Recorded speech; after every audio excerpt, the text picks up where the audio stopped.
So this morning we discussed a lot the notion of protagonism, so I doubt that I would have much to add, especially in the presence of the inventor of the notion. However, I will go back to a definition as it was restituted by the latest issue of Politics in May 2016.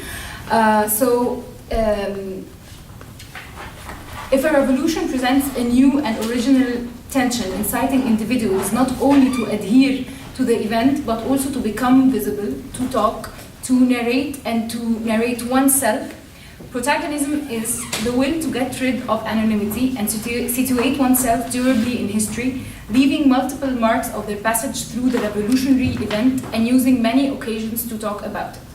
So, protagonism is yet another useful analytical tool to seize how common, ordinary individuals become involved in extraordinary events that intersect with their daily lives. And most existing studies that I've seen in this direction show how people become politicized or even radicalized in the event by taking part in the interactions that are retrospectively marked as ruptures in the courses of history. So far, what was accounted for is that the move to action in the event. That said, as I studied the contentious student activism in Egypt in the aftermath of 2011, I interviewed many acclaimed student activists who are members of student unions, of political parties, and of political movements.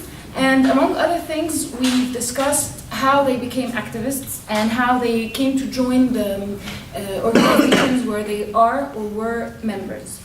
The most salient characteristics about my interviewees is that they accord a great importance to the January 25th uprising, and they integrated into their careers as a beginning, or at least a major point of change, or even, if not a turning point. What is remarkable in this observation is that, for many reasons that I shall not go into right now, some of them had not even participated in the revolution. In other words, most of them did not actually take part in the uprising, or what was chronologically and spatially marked as the time and the place of the revolution, namely Tahrir Square in January 2011. So, in this paper, I have two main arguments. First, that individuals can become what I shall call the imagined protagonist of an event, meaning that participation is not necessarily linked to the adherence to the event.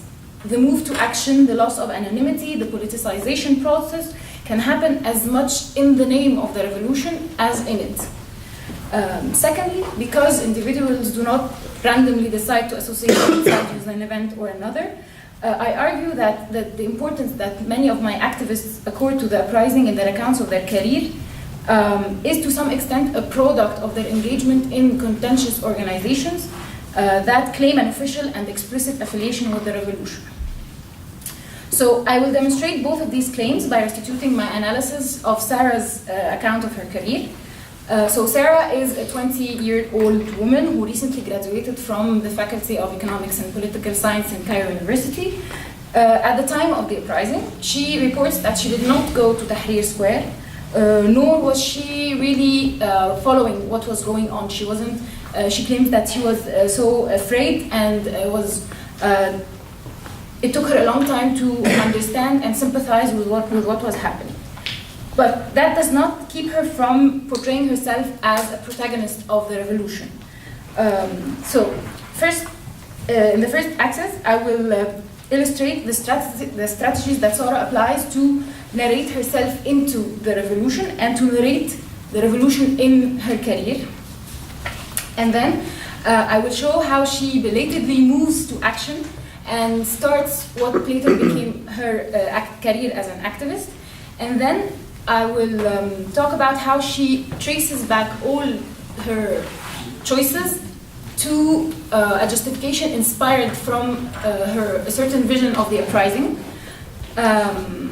So I will show how her activist career actually makes her even more of a protagonist of the uprising. Finally, and very briefly, I will discuss how her will to associate herself with the revolution is, among other things, the product of her engagement in the student union of her faculty. So, first, how can an individual personalize a political event that they did not participate in? I observed three processes that Sarah uses to highlight her personal link to the event.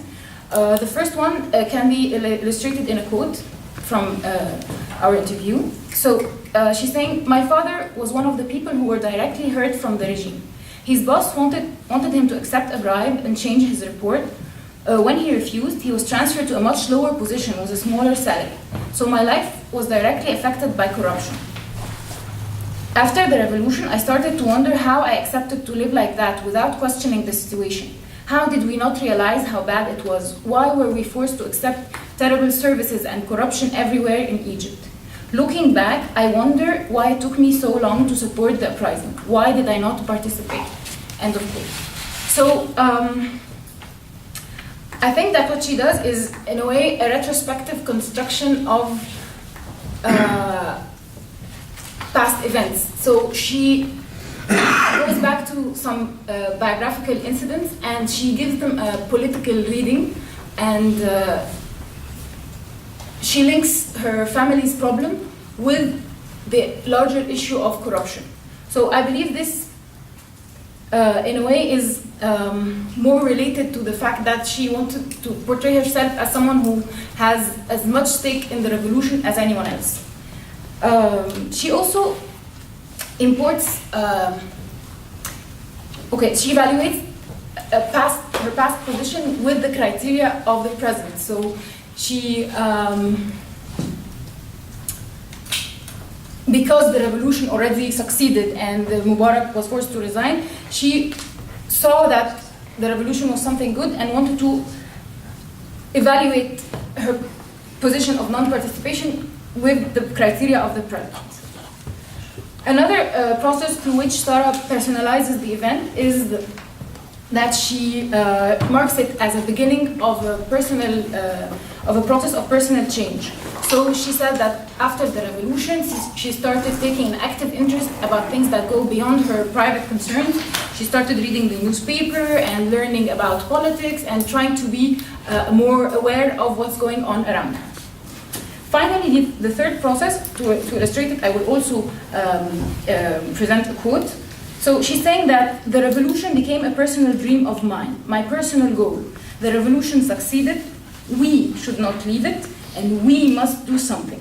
I started the search for my part, my role, the field where I can do something.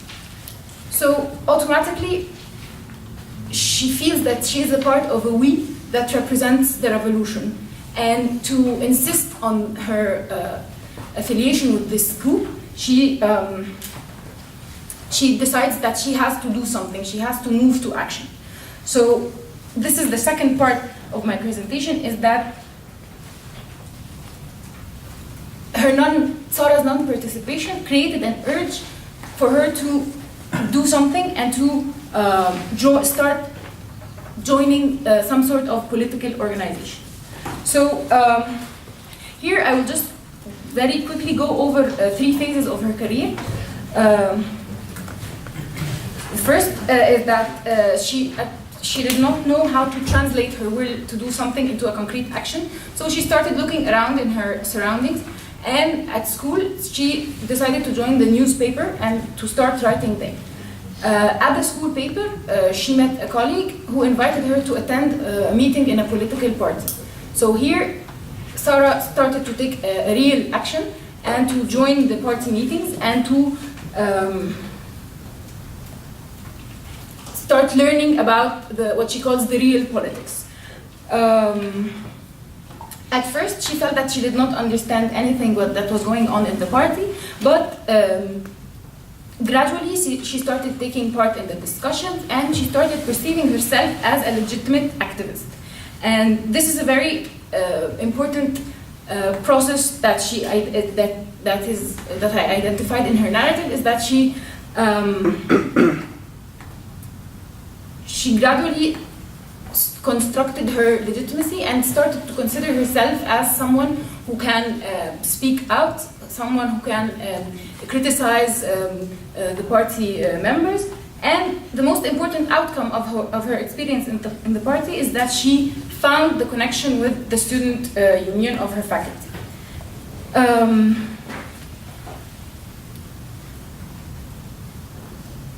She joined the student union through the party networks, and she considered her experience in the student union as the most important phase of her career.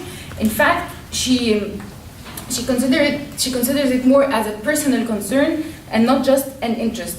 So the boundaries between what is personal and what is public for her were very fluid.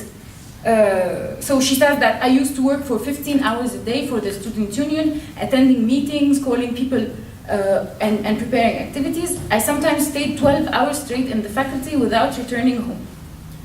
There is a fourth phase that I noticed in her career, but I will not go over it in details, which is the phase of leaving, where she decided to leave the party and later on to leave the student union.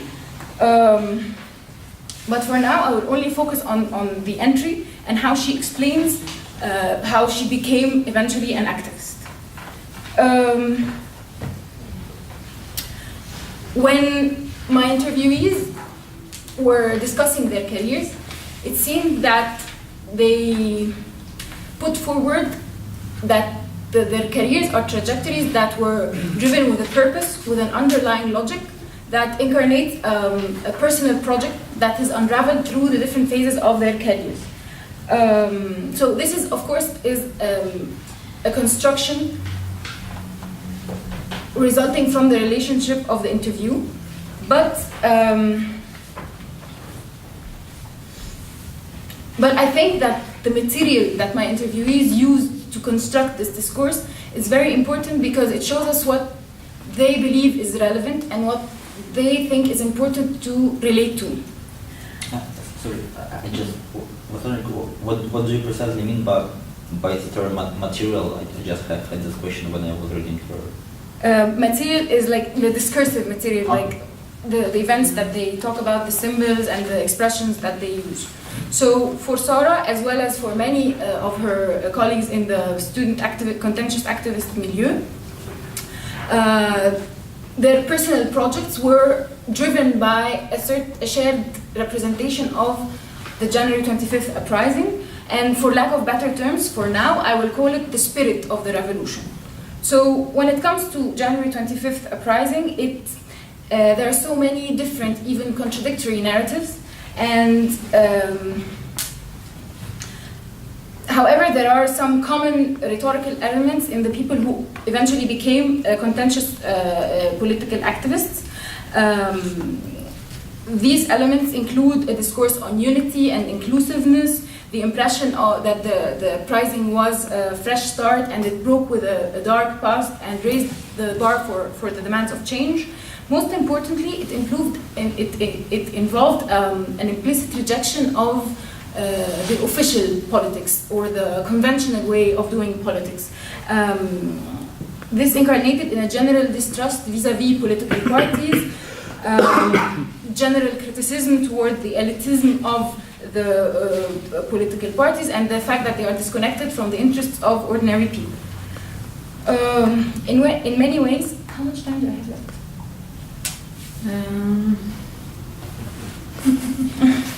C'est là encore le temps jusqu'à 25. Ok. Enfin, non. On a commencé, on a repris tout. Donc je peux finir, j'ai encore 10 minutes. Ok, c'est bon. Sorry. Okay, so in many ways, Sarah's account of her career reflects this version of the spirit of the revolution. For example, when I asked her how she defines collective action, which she calls very vaguely public work, she says that what I call public work is the open space that people use for change, whether through demonstrations or other channels such as civil society, regional councils, or unions. It doesn't really have to be political. It can be work for the environment or for charity. I mean anyone who works on the ground. So this definition reflects some elements of the spirit of the uprising, because it involves change, involves groundwork, which is the connection with ordinary people, and of course inclusion of many diverse actors. Sarah's inspiration by the spirit of the uprising is clearest in her comparison between the two major phases of her career, namely, from one side, the student union that she considered as the epitome of her personal project inspired by the revolution, and from the other side, the party that she describes as a necessary step that she went through to gain some experience because there were no other options at the time, according to her. So she states it plainly by saying that for me, the revolution is the student union and not the party. My square is not Tahrir Square, it is my faculty. So why does she think that the student union is more the incarnation of the spirit of the revolution? Because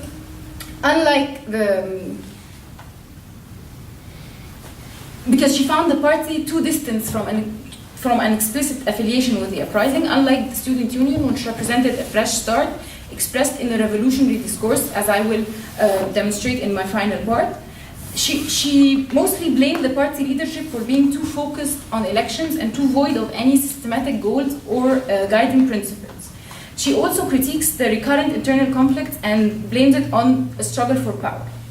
Another line of critique to the party was based on its organizational structure, so that Sarah found rigid and the hierarchy imposing. She disliked the fact that members stand on ceremony, insisting on using titles and keeping formality with each other. So it is clear that Sarah considered that the experience of the SU as the incarnation of the spirit of January 25th uprising, mainly because of its loose structure, distance from hierarchy, or at least what seems to be a distance from hierarchy, and its members' dedication as well as their fresh discourse. Consequently, she considered it as her revolution and her most important experience as an activist. That said, I argue that the link Sarah establishes between her personal project and the uprising being the underlying logic of her career is also, if not mainly, the product of this career, which is the final part of my presentation. I had the chance to interview many of the leading members of the student union, and I also heard the president speak on many more or less official occasions. So he was addressing, making official formal speeches, and finally I found a written text where they document their experience. So in a way, I had access to their to the vision that they announce officially as to who they are as an organization and what they want to do and how they want to play out their relationship with other organizations. So it seems to me clear that since their election, the body of the Student Union of the Faculty of Economics and Political Science that was elected in April 2013 and remained in power till November 2015 was considered by many observers and by its leadership as a unique experience inspired from the January 25th uprising. The symbolic link with the uprising is explicit in the discourse of its leading members, and is referenced as the foundation of their vision. So, for example, the president claims to say that they belong to the class of revolution. He says, and I quote, "We entered the university with the momentum of the uprising. We had unlimited ambition. If we wanted to do something, we could not imagine someone telling us no." So the impression of having entered the university in a specific moment gave way to a recurrent reference to the novelty of their experience, as well as to the exemplarity of their organization, as compared as an incarnation of the ideals of the revolution, as compared to their contradictory model, which is the political elites, which are the people who are involved in politics outside the university. Their distrust in the designated elites is clear, as they describe them as corrupt, weak, divided by power struggles, and unreliable to make any real change. In contrast, the idea that this is the vision of the student union is to start fresh and build a new experience from the ground up. And this insistence of the novelty of their experience incarnates in the name of the electoral list that they use to present their candidates to the elections. So the list was called الطرف الرابع, which means the fourth player. The first and the second being the state and the official opposition, and the third player being a very vague actor that the media referred to handle that took the blame for all the mysterious things that were happening in the country, like the oil crisis and like the attacking the demonstrators. So in a way, they were distinguishing themselves from all the political conflict that was going on and saying, okay, we're going to stay away from all this and we will have a new experience, so we are the fourth player. Going back to Sarah, if we compare the arguments that she uses to contrast the student union and the party, we will find them very similar to the student union's leading members. Sometimes I get the impression that she used the same expressions as the president, whom I met on several occasions, even word for word. So that is to say that Sarah's presentation of self, her definitions of politics and public work, the justifications that she put forward to explain her career choices, and most importantly, her need to be associated with the uprising result from her exposure to the official vision of the student union, or at least is affected by it. That said, because one is not affected only by one experience, nor that he or she reproduces automatically the discourses that they are exposed to, this conclusion is valid only as a demonstration of the importance of the organization as a buffer to the individual's experience of the event. It remains for further study to understand how the different experiences are articulated together. Thank you for your attention.